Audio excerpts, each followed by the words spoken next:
Hello दोस्तों, आज के वीडियो में हम डांसिंग शिवा पेंटिंग का लाइन ड्राइंग करने वाले हैं। इसके लिए सबसे पहले आप फ्री हैंड या फिर इस ड्राइंग को आप ट्रेस भी कर सकते हैं। तो मैंने पहले ही एक ड्राइंग तैयार करके रखी है, तो हम ब्लैक कलर से डायरेक्ट हम इसमें स्केचिंग शुरू करेंगे। तो मैंने इसमें ब्लैक कलर यूज़ किया है, तो आप ऑरेंज या फिर रेड कलर भी यूज़ कर सकते हैं स्केचिंग के लिए। तो थोड़ा सा आप हल्का कलर भी यूज़ कर सकते हैं, एज अगर आप पेंटिंग के हिसाब से भी ड्राइंग कर रहे हो। मैंने थोड़ा सा इसमें डार्क कलर यूज़ किया ताकि आप लोगों को अच्छे तरीके से नज़र आ सके। और दोस्तों, इस वीडियो में हम स्केचिंग पार्ट यानी फर्स्ट वाला पार्ट कवर करेंगे और बेस कलर फिल करने वाले पार्ट को हम सेकंड वीडियो में कवर करेंगे। तो चैनल को ज़रूर सब्सक्राइब करिएगा ताकि आप सेकंड पार्ट भी देख सकें। तो इस प्रकार से हम स्केचिंग करेंगे।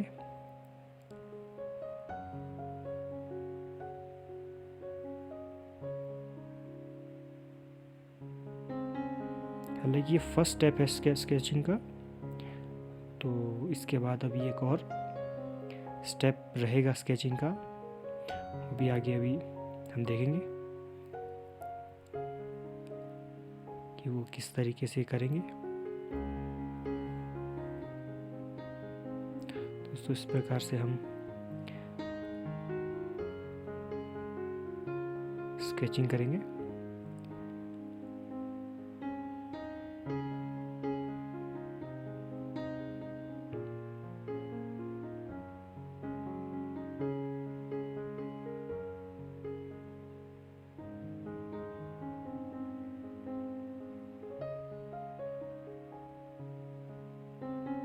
देखिए, इस प्रकार से ये फर्स्ट स्टेप में जो स्केच तैयार हुआ है इस प्रकार का।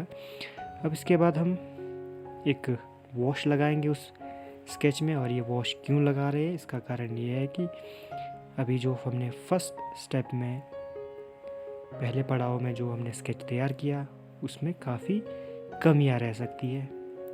तो उन कमियों को, उन खामियों को दूर करने के लिए हम दोबारा से उसे स्केच करेंगे, बट उसके ऊपर पहले हम एक वॉश लगा देंगे ताकि जो ये पहले का लाइंस है ड्राइंग की वो थोड़ी सी फीकी पड़ जाए और हमें सेकंड स्टेप में ड्राइंग करने के लिए आसानी रहे। और फिल करते हुए, ये कलर वॉश लगाते हुए विशेष ध्यान रखिए कि आप इस पर ब्रश को टिप से ही कलर फिल करें और उसी से जोड़ते हुए नीचे की ओर लाएं।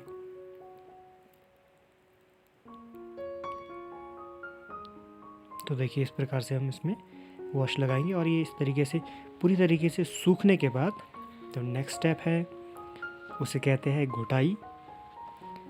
जो एक हार्ड सरफेस के ऊपर, चाहे आपके पास बोर्ड हो या फिर आप ग्रेनाइट, स्टोन, मार्बल, कुछ भी आपके पास अवेलेबल हो, उसके ऊपर रख के कई मैंने इसमें A4 साइज़ कागज़ रखा है। तो आप ट्रांसपेरेंट पेपर भी रख सकते हैं, कुछ भी स्मूथ पेपर रख सकते हैं जो आपको गंदगी से आपकी पेंटिंग को बचाएगा।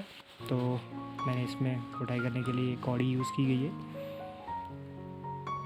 देखिए, तो आप कुछ भी यूज़ कर सकते हैं अगर आपके पास अवेलेबल हो, जो स्मूथ हो। पेपर वेट भी यूज़ कर सकते हैं, अगर कौड़ी अवेलेबल हो तो आप कौड़ी से भी काम कर सकते हैं। तो देखिए, पहले हम वर्टिकल साइड में घुटाई करेंगे धीरे धीरे, फिर उसके बाद उसे अच्छे तरीके से घुटाई करने के बाद हॉरिजेंटल पेंटिंग को रखेंगे और उसको उस तरीके से फिर घुटाई करेंगे। तो इसे तब तक घुटाई करेंगे जब तक अच्छी तरीके से ये स्मूथ ना हो जाए।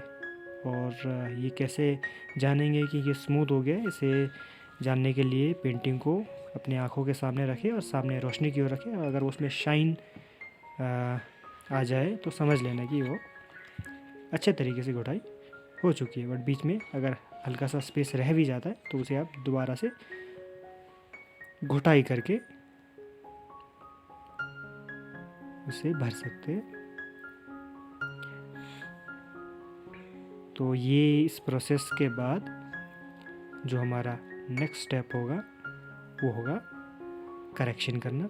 जो भी हमारी कमियां थी उसे हमने इस स्टेप में दूर करना है धीरे धीरे।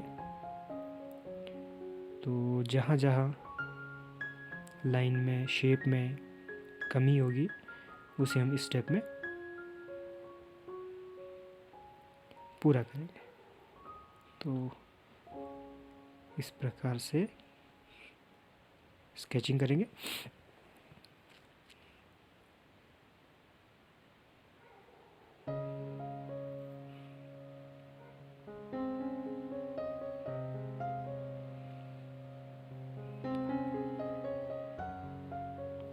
एक और बात दोस्तों, अगर मान लीजिए इस स्टेप में भी अच्छी ड्राइंग नहीं बनी या करेक्शन अच्छे से नहीं हो पाया, तो हम दोबारा से एक वॉश लगा सकते हैं, उसके ऊपर फिर से दोबारा से ड्राइंग कर सकते हैं। ये प्रोसेस तब तक चलेगा जब तक आपका ड्राइंग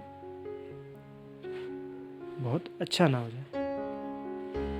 तो देखिए इस प्रकार हम करेंगे, और इसमें बहुत सारा डिटेल निकालने की आवश्यकता भी नहीं होती। और ये फेस का डिटेल है, बाकी और चीज़ें हैं, इसे हम बेस कलर यानी बॉडी का जब कलर हम फिल करेंगे उसके बाद जैसे हाथों की चूड़ियाँ हैं, ये सारी चीज़ें बेस कलर करने के बाद करेंगे तो ज़्यादा अच्छा रहेगा।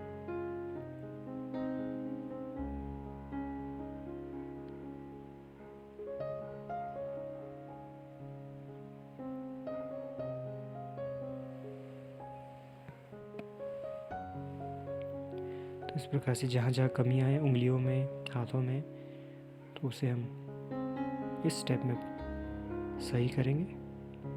शेप्स में, लाइंस में कहीं भी कोई दिक्कत होगी तो उसे करेक्ट करके जाएंगे।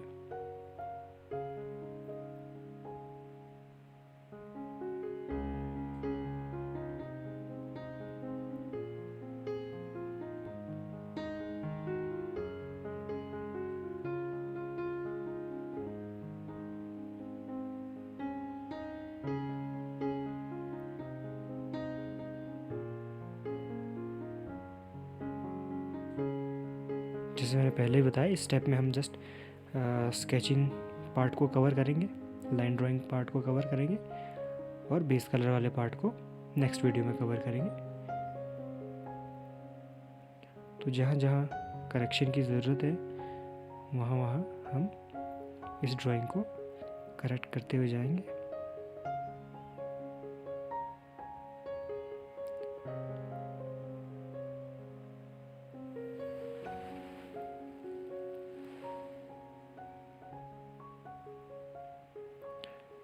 तो इस प्रकार से हम इस पड़ाव में स्केचिंग को सुधारते हुए जाएंगे।